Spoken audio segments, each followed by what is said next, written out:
We're in the information age, but facts are in short supply. Reject the noise, ask bold questions, and seek the truth with FBI whistleblower and common sense extremist Steve Friend. This is the American Radicals Podcast.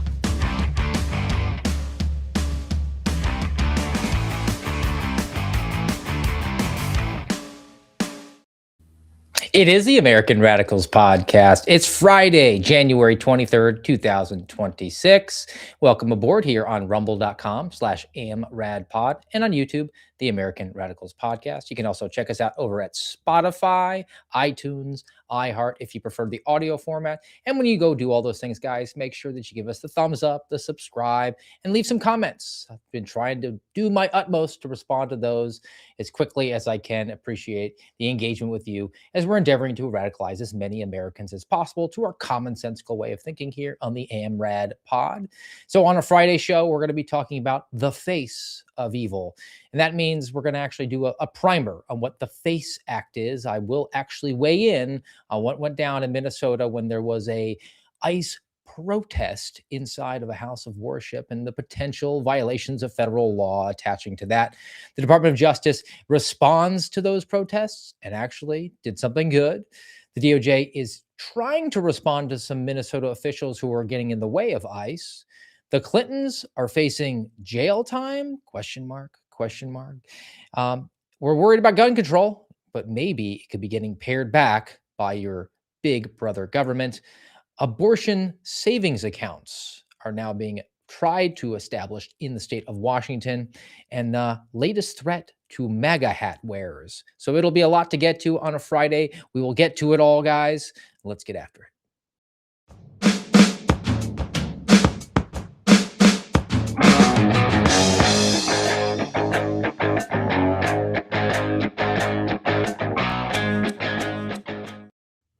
All right, the FACE Act, the Freedom of Access to Clinical Entrances. It's a fun acronym, right? Well, this thing got passed 1994, over 3 decades ago, and really, I think it's one of the most egregious examples of betrayal on behalf of the Republican Party, which always seems to find a way to snatch defeat out of the jaws of, not victory, by just status quo.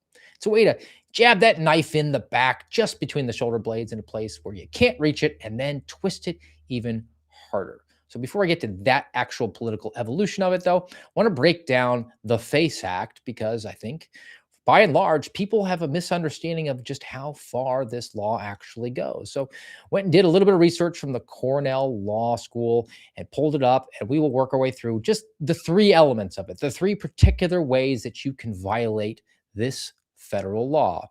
It's 18 United States Code, Section 248, Freedom of Access to Clinical Entrances. Now, most people believe that that basically means that you can't obstruct a woman from walking into a baby kill mill. That's it. End of story. But that's only Section 1. There's Section 2 and Section 3. Section 2 being the add-on behalf of the old GOP that betrayed its base. Section 2, it says you can't obstruct or impede somebody from worshiping in a house of worship. So it's using the clinical entrances, but applying it to a church or a mosque or a synagogue. And then the third element is essentially you cannot vandalize or destroy a abortion clinic or a house of worship. All 3 violations would fall themselves underneath the FACE Act. Now, alluded to the betrayal aspect to this. Well, little brief history lesson on the FACE Act. 1994, you're talking about Bill Clinton, first administration, heading into his first midterms, which did not go well for the Democrats. And that's kind of par for the course. But that was the Contract with America year. Newt Gingrich became the Speaker of the House. The Republicans swept back into control, right? The FACE Act passed through both houses of Congress with bipartisan support. The Senate, it didn't need necessarily the Republicans, but it did get 15 of them, 69 to 30 in order to pass. But if they weren't attaching it to a financial bill, they would have actually needed the Republicans to support it. So I guess they did need it. The House, same story. It passed 241 to 174, 40 Republicans. If they change their votes, the bill doesn't pass. If the Republicans change their vote in either chamber, actually, it doesn't pass. So, how did that happen? In an election year, no less, where you have conversations right now about the Hyde Amendment. Said it yesterday's show, how Donald Trump seems to be softening that position and telling the Republicans that they need to really show their conservative bona fides and compromise on federal funding of baby killing. How did they feel comfortable doing that? Well, that's the betrayal. It's a betrayal, but I think it might actually be worse than Epstein. You're going to have to go with me on this one. Epstein is a betrayal of transparency. But unless you're an actual victim of that case, are you really harmed? No. But we believe in a system of justice. We believe that elite pedophile rapists should not go free because we have to cover up for our buddies, or we have to protect sources and methods, or it could lead to an economic collapse. It's abhorrent. It's unacceptable. But are you truly harmed if you don't get Epstein transparency? No. But what did the Republicans do with the FACE Act? They passed it on through, and they did the same thing that they always do. And they say, well, can we have a religious carve out at least? At least a religious carve out, and then we can go on through this entire monstrosity, as long as we give a religious carve out. So that's what they did. It was basically a deal that was struck that said, hey, same rules apply to churches. And now it's fair on both sides because they're pitting the pro-life against the anti-life, because I don't call it pro-choice. But that's not how it was going to be interpreted. It was never how it was going to be interpreted, because communists get elected to do something and Republicans get elected to be something. And when they get there, they just compromise and betray their base, knowing full well that the communists, once they seize onto power and pass that legislation on through and it gets signed by the president, it becomes force of law, law of the land, they will interpret that law however they see fit to go after their enemies. That's what communists do: reward their friends, punish their enemies. They don't get elected to just be something. So if you don't have the Republicans playing ball, the FACE Act never actually makes it on through. And when I said the communists like to punish their enemies and reward their friends, I'm not just saying that out of nowhere. There's actual statistical evidence to back that up. This is a hearing that happened during the Biden administration. This is Congressman Chip Roy talking to one of the deputy attorney generals of the Department of Justice, Kristen Clarke, who committed domestic violence and yet was still approved, even though she lied about that. But getting a little bit off topic. Chip Roy grilling down on the way that the FACE Act has been historically used to go after one side. It's not really a 50-50 split. After all, when you look at the raw numbers, it seems to lean heavily in one direction. In your written testimony, you mentioned that DOJ has prosecuted FACE Act violations involving both abortion providers and pregnancy resource centers. Can you tell us how many FACE Act cases have been filed since it was enacted in 1994? So the Freedom of Access to Clinic Entrances Act is an important law. We apply it even-handedly. I don't have statistics on the number of cases since the law's passage. Would it surprise you that the data I have says that it's been brought 130 times since 1994? Because then my question is how many FACE Act cases have been filed in defense of abortion providers or in defense of pro-abortion activists versus how many FACE Act cases have been filed in defense of pro-life Americans or churches that have been attacked? And I wonder if you know the data on those.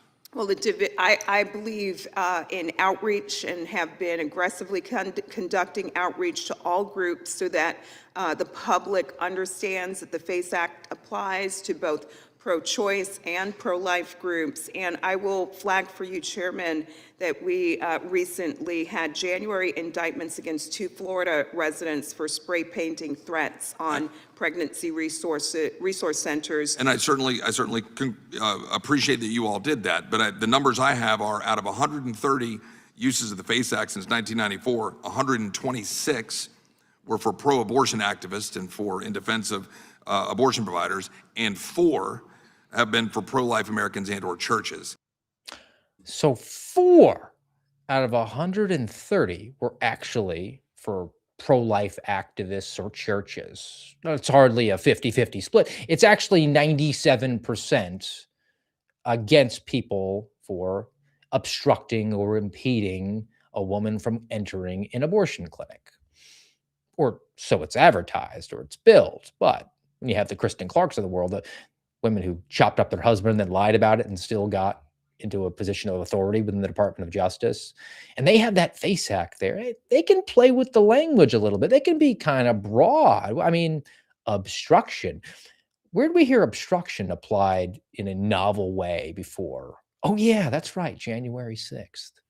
1512 charges. Obstruction of an official proceeding.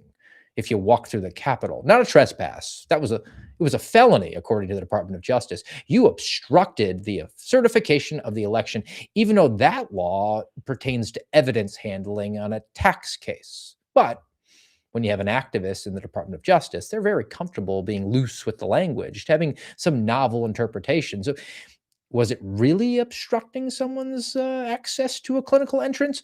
Or was it just doing something like praying outside? So of the 130, we know that 126 were applied to pro-life activists, and those people were charged with a federal crime. But what really was their actual violation of the law, or not even a violation of the law in the spirit of it? What were their actions that day? Well, I mean, who remembers Eva Edel, 89-year-old, well, now she's probably 90 or 91, 90-year-old concentration camp survivor, Eva Edel. She was arrested 3 times on FACE Act charges. At the point that this was written by the Daily Signal, she was looking at 11 years in prison. Donald Trump wound up pardoning her. Eva and the other defendants that she was accused of violating the FACE Act said that they were not allowed to actually show images or pictures in their trials. They couldn't show aborted babies because the judges are actually all on board for the way that the Kristen Clarks over at the Department of Justice like to interpret the FACE Act. This is why, when I say that this was the ultimate betrayal on behalf of the Republicans, this is the firm ground that I'm standing on.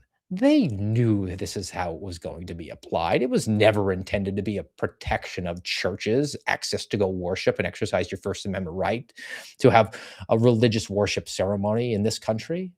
They always knew it was going to be applied 97% against one side, but they just threw out the qualifier, right? A religious exemption. That's how we can get what we really want, which is kind of what the Democrats want. It's just one big party and we ain't in it, right? Now, that's the background for the FACE Act and its establishment and its application through the years. But America elected Donald Trump to part due. We're so back, we're so based, and he's mean, orange, and literally Hitler, and he's trying to kick out some modicum of the illegal aliens in the country. So there's been lots of ICE protests. And recently, there was an effort to go into a church to protest ICE because that's what communists do. There's no rhyme or reason or logic behind it. They just want people to be upset and uncomfortable. So let's talk about what went down in Minnesota.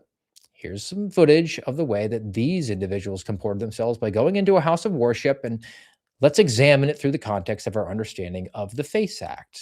Section 2. Can you impede or obstruct or inhibit somebody's ability to worship in a house of worship? Does this fall afoul of federal law? You're interfering. Good. Renee good. Renee good. Renee good. Renee good. Renee good. Renee good. Renee good. Ice out. Ice out. Ice out. Ice out. Ice out.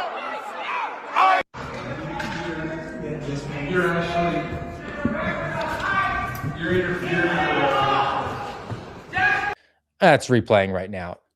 you actually hear that individual saying, "You are interfering with our services right now." It's going to be problematic for individuals that say, "Well, no, we were just doing free speech."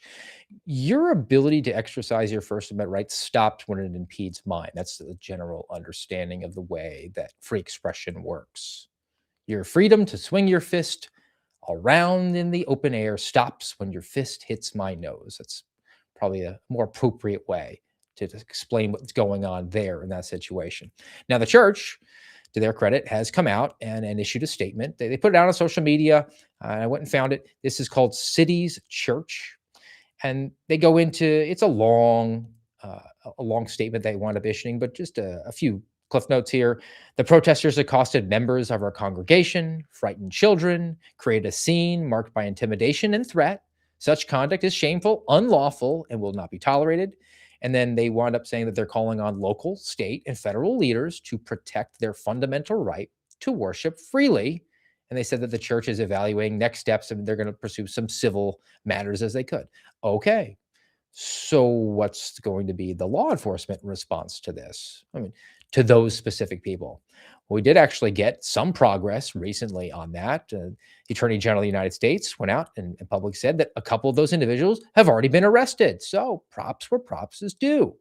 Headline from Fox News: Minnesota agitator arrested in wake of church invasion. That's number 2 that they've grabbed. So moving with some modicum of urgency, I think a little bit slower than they did January 6th. But the opportunity is there for the Department of Justice to actually apply FACE Act violations. I'm going to give them credit.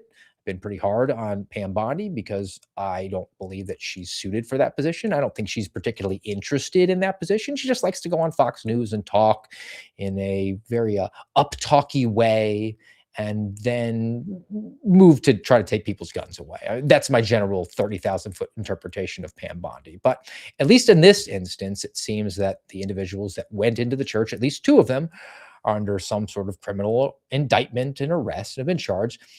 But what about the ringleaders? What about the faces of evil? Because those people are activists, they're jerks, and they broke the law very clearly. We just went over the FACE Act. There's no dispute that what they did was obstructing those individuals' right to worship freely. And you can't give any sort of First Amendment right to speak as a defense of that. That's not the way the First Amendment works. But what about the face of evil?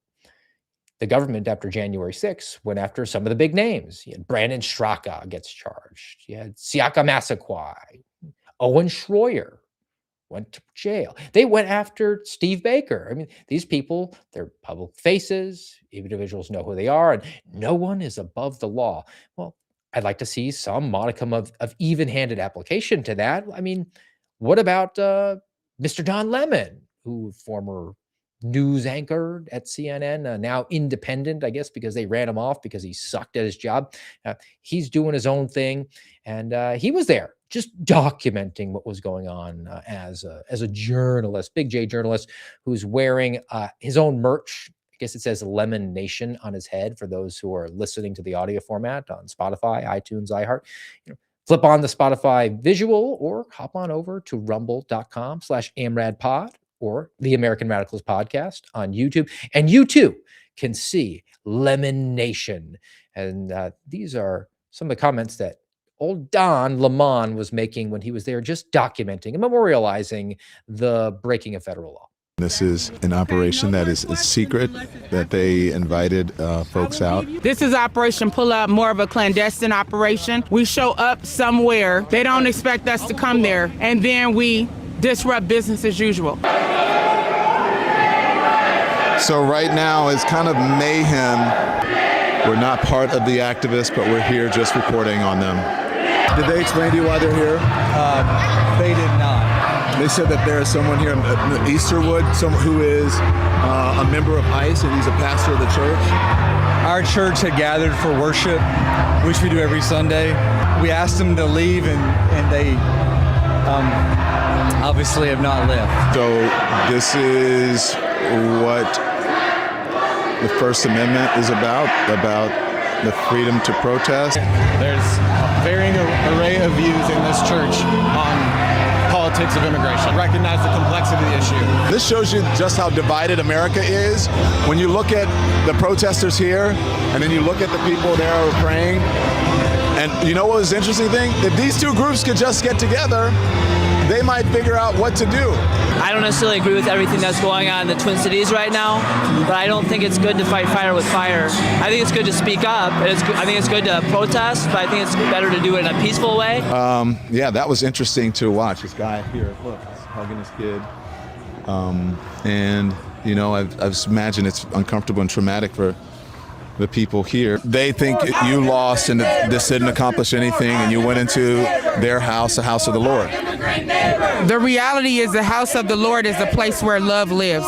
It's not a place where you can have a pastor masquerading as the director for the field office of ICE in St. Paul. This is an operation. Oh, that last woman there, she's one of the two who was just arrested by the Department of Justice. Don Lemon. That's what the First Amendment's about. These people could totally hash things out, right? They would come to a middle ground on whether or not it's appropriate to deport illegal aliens. It's kind of like being a little bit pregnant. You either do it or you don't. And he's there masquerading. This pastor who's masquerading as a pastor when he's meanwhile running a field office for ICE. You know who's masquerading as a journalist? It's Don Lemon. He's an activist. He's there. He's unwanted, and they did not physically remove him. But I think there's a strong case to be made that maybe that's where things should go. I don't want to encourage violence, but at a certain point, what good are you if you're a deacon within that church and you're not actually willing to do physical security against those people? I mean, you should harden it. You should anticipate some sort of evildoers might want to do some evil to you, but these people are going in there. Why weren't they physically escorted out? I mean, you could say you're not welcome here, but your words aren't going to go very far. They have the heckler's veto. They can just scream louder. But to Don Lemon specifically, now, and the way that the Department of Justice is going to go about treating him, this comes from NBC News. Headline reads, DOJ civil rights chief blasts Don Lemon for covering anti-ICE protest inside church, vows charges against protesters. Now, they've come through with charges against two of them, but that headline doesn't give us any indication of how they're going to treat Don Lemon. Is he just a journalist? Well, I mean, my buddy Steve Baker was a journalist who got charged with misdemeanor terrorism on January 6th. What about Don Lemon? Well, Justice Department said that they will pursue charges. This is according to Harmeet Dillon, who's the Assistant Attorney General, Civil Rights. She did not confirm whether their DOJ is going to pursue anything against Don Lemon. And Don Lemon, for his part, issued the following remarks, quote, if this much time and energy is going to be spent manufacturing outrage, it would be far better used investigating the tragic death of Renee Nicole Good. This is what the First Amendment is about the freedom to protest. No, actually, that's not what the First Amendment is about. The First Amendment is about freedom of expression, Don. Do you even know what's in the First Amendment? I mean, that was one of my favorite things to ask people when they try to get smart and snarky with me as a police officer or as an FBI agent. I know my rights. Really? Can you name them for me? How many people in this audience, and I'm not trying to put you on blast or call you out, how many people know what the First Amendment actually allows? How many versions of expression the First Amendment allows? Is it free speech? Yeah, that's one. The primary one is religious worship, though. Congress shall make no law establishing a religion first, right? So what about everything else? Freedom of the press, freedom of assembly, petition, redress of grievances. It's quite a long list there. So for you to say that the First Amendment is just about the ability of a bunch of jerks to walk around and scream and disrupt a religious ceremony, and that's not what it's about. And you could see the trauma, the little boy walking out, having to be cared for and by his parent or guardian to some extent. You don't have a right to do that to somebody when they're in a house of worship. That's actually a violation of federal law. I want to see the Owen Schroyer treatment of Don Lemon. Otherwise, we're just dealing with the same DOJ that's got the Epstein files on their desk, right? Or the GOP that's saying, we're going to pass this abortion law on through that is going to be used to go after 90-year-old concentration camp survivors. But we have a religious exception. Where's the religious exception application? It's been used 3% of the time. And there's documented evidence of hundreds of houses of worship being vandalized and destroyed by protesters for one reason or another, and it's never actually been applied. Now, that's pretty heavy into this particular incident, but I want to talk about a couple of other things that are going on this Friday edition of the American Radicals podcast. And we're going to keep it around the government. We're going to keep it around the Department of Justice for some of these things. So the DOJ, in addition to going after some of the anti-ICE protesters for violating the FACE Act, is now serving subpoenas on some government officials in the state of Minnesota related to their obstruction of illegal alien deportations. So from NBC News, again, I've got a couple from NBC today. Headline, DOJ serves subpoenas to Walz and Frey and other Minnesota officials amid immigration crackdown. Now, this is the governor, Tim Walz, the Minneapolis mayor, Jacob Frey, also the Minnesota Attorney General, Keith Ellison, and the office of the St. Paul mayor, whose name I can't pronounce. I believe it's Kaholi Her. So they're issuing subpoenas. Well, that ought to solve any problems. I guess they're in the information gathering stages of any sort of criminal action, or more likely, the subpoena is the end. And the headline that they got from NBC is, we're issuing subpoenas. That's a big deal for the DOJ that's seeking any sort of media attention so that they can take the heat off their failures that they've had with Epstein transparency, those sorts of things. Not arresting January 6 people who were out there weaponizing the process, government officials, not going after any sort of coronavirus madness. All those big things that they promised and failed to deliver on. Well, now they're getting the headline that they wanted. We are taking action. We're issuing subpoenas, not to individuals. Actually, the subpoenas went to their offices for communications to find out if there's any sort of coordination going on. And any investigation, rest assured, will take a long time. I do not believe they will meet the speed requirements that any sort of interested party has of them, like they did for the anti-ICE protesters, which is pretty easy. I mean, that was on video here. I don't think Tim Walz, as dumb as he is, was dumb enough to collude with Jacob Frey on video about how they were going to obstruct ICE. But I guess you give them a little bit of latitude, even though we're running rapidly out of patience on behalf of the DOJ and the way that it's comported itself under the Trump administration. So they're going after some government officials. How about going after former government officials? This isn't in the executive branch. It's not even the Department of Justice. So let's go over to the legislature, Article 1 powers. The Republicans, they get elected to be things, right? So they like to stand up committees. They like to have hearings and get to the bottom of things, or really just get viral moments and then invitations onto cable news so they can make nonsensical announcements on social media, and then ultimately have a book ghostwritten that you can buy to learn about the information that you already funded via their salary, their staff salary, and any sort of expenditures that were necessary for the research. What am I talking about? Well, let's talk about Epstein. Let's talk about the House Oversight Committee that's mega Doppler mad at Bill Clinton and held him in some sort of a contempt charge, or at least is proposing that going forward. Here's the House Oversight Committee making the big announcement about one William Jefferson Clinton. Mr. Chairman, on this vote, the ayes are 34, the nays are 8, with 2 voting present. Pursuant to this, the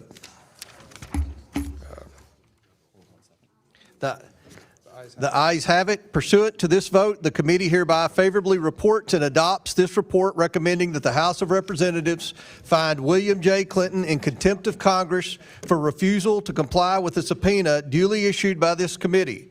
We will move to the report to the full House. Without objection, the motion to consider is laid upon the table. He is so incompetent. That's James Comer, for those who are unaware. That's the guy who's leading all these investigations and then writes strongly worded letters and then has ghost written books put out there that you can buy and enrich him. The guy who's out there and just touting all the investigations that are promising to get to the bottom of things. Bro, really? This was your moment, your viral moment that you want to put out on social media. And you did put it on social media and you look like a blubbering idiot. You couldn't even be crisp. It was written down in front of you. You're not like me here sitting staring into a camera lens and kind of talking off the top of your head, trying to pull these ideas out of nowhere and construct a coherent statement. You're a congressman. This was written down by your staff and you couldn't make it through 3 sentences without stumbling over your words. This was the moment. I guess it doesn't really matter. He's a Republican, so Fox will invite him on so he can, tout this achievement of making a referral for Bill Clinton to be held in contempt, which will be taken up in the House. And then we get to do what every single Politico loves very much, and that is talk about things that aren't policy related, only personality driven, and we can watch everybody grandstand and go back and forth sniping on each other and have lots of Twitter likes and viral clips and cable news and never actually achieve what the actual purpose is, and that is to find out what happened with Epstein. We're now down the rabbit hole of holding Bill Clinton in contempt. The Republicans are more likely to try an impeachment of Bill Clinton than actually make a criminal referral over the Department of Justice. Wait, Steve, you can't impeach a former president. The Democrats tried. Remember that second impeachment? Donald Trump wasn't the president anymore. What's more likely? They're going to make a criminal referral to the Department of Justice to actually bring criminal charges against Bill Clinton with Pam Bondi in charge? Or, we could have a show vote. We could all grandstand. All 435 of us will have 5 minutes on prime time where we can get our viral moment, send out those campaign fundraising emails and say, chip in $5 for me in this midterm year because I just voted to either yay or nay impeach Bill Clinton, who's no longer in office. I'm going to go with the latter. Now, that's the legislature. And let's ping pong back though now to the Department of Justice, which this is being presented by the Washington Post because democracy dies in darkness as a negative thing. And it could theoretically be a positive thing, but I think overall is a net negative because it doesn't comport with our Constitution. And that's Second Amendment stuff. So from the Washington Post, because democracy dies in darkness, Justice Department weighs a rollback of gun regulations. Pam Bondi, I guess, might be taking a little bit of heat for being a red flagger from my state in Florida. From the Washington Post, some of the changes are expected to ease restrictions on private sales of guns and loosen regulations on shipping firearms. Other changes to ATF regulations under consideration would change the types of firearms that can be imported and make licensing fees refundable. Now, the big takeaway here is that ATF crafts regulations that are based on its interpretation of the law. That's how much the legislature has outsourced its. That's how much the Republicans, who are mega Doppler conservative constitutionalists that believe in that Bill of Rights, the First Amendment and the Second Amendment, that's how much they've outsourced their charge as elected officials by you, the people. Look, we pass a law. It's kind of broad, non-specific. Hey, executive agency, co-equal branch that we're supposed to grind gears with and not really get along because we're always vying for control and our own turf. No, you can have this turf. We'll write an overly broad law and you can make your own rules and then enforce them as you want. Kind of like a FACE Act. Obstructing a clinic. What does that mean? Does that mean you're actually barricading a door? That's pretty clear obstruction. Or does it mean that you're sitting there praying silently and that makes a woman going in to murder her baby feel a little bit uncomfortable? And, that's harassment. The DOJ should go after you for that. Same thing is happening with guns. Congress passes these overly broad laws, and then whenever the institution of an ATF or an FBI or DEA, whenever they really want to boost their numbers, make themselves very super important, or maybe they're just run by a bunch of communists, the sort of people that get into power to do something, to reward their friends and punish their enemies, rather than be something like a James Comer who can't read a 3-sentence paragraph for his viral moment, then they weaponize the system against you. Is that evil? Of course it is. It's the very face of evil. Now, let's go on the life issue. We're talking about the face of evil. This isn't federal, this is state, and this is a proposed law in the state of Washington, which is rapidly becoming in contention for the worst place to live. Headline from Catholic Vote. Newly introduced Washington state bill would create a abortion savings program. This is what the communists do. Under the bill, health insurance carriers that offer plans through Washington's Health Exchange, derivative of universal health care, derivative of Obamacare, which the Republicans still didn't repeal. They're actually fighting to make the subsidies permanent. You would pay an annual fee, essentially for the first year for every person that's enrolled on the health exchange in the state of Washington. The insurance provider would have to kick in 82 cents a month per person. And then after the first year, it would drop down to around 17 cents a month. And this would create a giant pool of money in the millions of dollars in order to fund baby killing in the state of Washington. That's been proposed, and rest assured, with a supermajority in the House and the Senate, and they own the governorship, it'll pass on through. Now, the pushback here, and to kind of close the loop on the betrayal that was the FACE Act. What's the pushback? Well, when you don't have institutional power, you got to get what you can, right? So pro-life activists are saying, this is really bad, but can you just give us a religious exception? Same story over and over again. There is nothing new under the sun. History has a way of rhyming and repeating itself over and over again. Yeah, we'll give you a religious exception. How about that? And then, we'll just interpret it to say that your religion isn't part of the First Amendment. The First Amendment, that's just about our ability to go into any place that we want and yell about how it's evil to remove illegal aliens from the country. Does that sound overly broad? Of course, but I'm just trying to put myself in the position of what a communist would do. They get elected to be something, to reward their friends and punish their enemies, and they never hesitate, unlike the James Comers of the world, who seem to just get elected to say things and then get reelected. Make sure that they line their pockets along the way. Now, I've got one more for a Friday, on the topic of ways to push back and hashtag resist. This one just shows you the mania we're dealing with. It's not just people who are walking into churches, violating federal law, committing federal felonies, and it remains to be seen how many of them will actually be held accountable. What about training birds to go after people who wear MAGA hats? Yeah, this is a serious story. This is serious news. The headline reads, "Man trains crows to attack MAGA hats after saying there's no longer a moral option." So this guy winds up spending 7 months teaching crows how to attack people who wear red hats on the assumption that every red hat is a Donald Trump hat. Here's some pieces of it from this guy who, his name is Dave, last name unknown. I guess he wants to protect his anonymity because he's sicking a bunch of crows on people. He admitted, "I tried to be a centrist for a long time, but I no longer believe that it's a moral option." He hates Trump. So, quote, "Getting the crows to come regularly to the feeding place took the longest. That was about a 4-month endeavor. Once they were coming regularly, it was only about 3 months to get them to the hat removal stage." It sounds like a really mentally sound individual. And just as an aside, it's not a flock of crows, everybody. It's called a murder of crows. So imagine getting murdered by a murder of crows.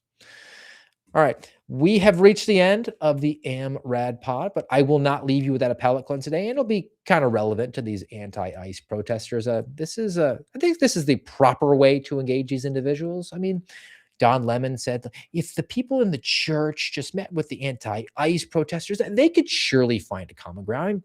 I mean, maybe a good faith effort. I mean, they look kind of hungry out there, so maybe maybe we could just bring them some pizza to see if we can meet in the middle. Today's Palate Cleanse. We're handing out pizza to bums today. You guys want a free slice of pizza? I've never seen so many homeless people all in one spot with all the signs. It's very nice. We're handing out pizza to bums today. Could I get you a slice of pizza? Steak actually is paying for all the pizza, sending us all free pizza today. I really hope you guys all recover. No justice! I love this. I love this. I would give you guys $1, but you guys would probably spend it on crack. So I was going to give you guys some food. What homeless bum doesn't want a free slice of pizza? I got some pizza for you guys. See you guys. Anytime. What the devil hates most is to be mocked, and that guy did a great job. All right, guys, we've reached the end of the episode. We've reached the end of the week, and we will be back with you on Monday, 12 Eastern time here on rumble.com/AmRadPod, YouTube, The American Radicals Podcast. Also check us out over at Spotify, iHeart. Back again Monday, 12 Eastern time. Until then, have a great weekend.